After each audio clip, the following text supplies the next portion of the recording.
I don't trust anyone na walang hatred sa katawan. Kasi yung sobrang positive. First me, hatred, parang you know who you are if you hate yourself eh. Yeah. Kasi kung tingin mo sarili mo, perfecto ka.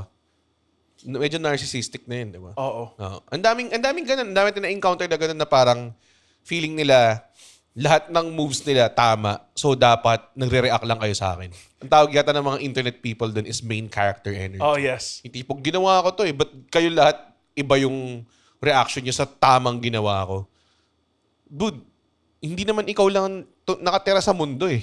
We are allowed to react however we want to react. And kung contradiction siya sa shit mo na ginawa mo rin tama, hindi naman porque ginawa mo to, tapos may ginawa din kami, tapos ikaw na rin hindi siya tugma sa isa't isa, doesn't mean na invalid yung isa, di ba? Pwede namang valid kayo pares, nagka-clash yung ginagawa niyo.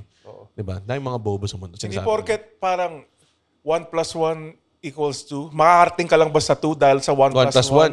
Pwede naman 2. 4 - 2. 4 - sabi ka sana 2 × 1, pero sige. Oo nga naman, mas madali. Ang dami.